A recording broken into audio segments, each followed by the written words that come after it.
பொரிக்கடலை, வெங்காயம், தண்ணி, எண்ணெய், உப்பு இருந்தாலே நம்ம பண்ணிடலாம். இப்ப இதுல இருக்க எல்லாமே மிக்ஸில போட்டு அரைக்கணும். தேங்காய், பச்சை மிளகாய், இஞ்சி பூண்டு போட்டு நல்லா அரைச்சிட்டு இப்ப பொரிக்கடலை போட போறோம். போட்டு இப்ப பொரிக்கடலை போட்டுக்கிட்டுக்கோம். அதையும் போட்டு அரைக்கணும். இப்ப நம்ம உப்பு போடுறோம். அடுத்து தண்ணி ஊட்டி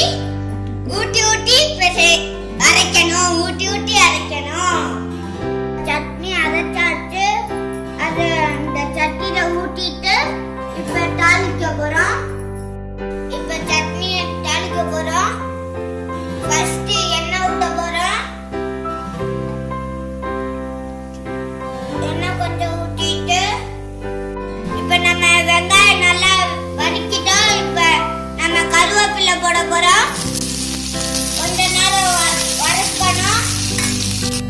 நம்ம இப்ப தாளிச்ச சட்னியில போட போறோம்.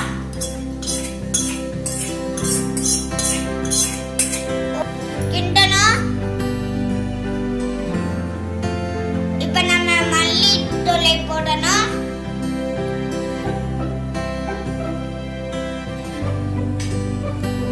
இப்ப எங்க சட்னி எவ்வளவு அழகா இருக்கு.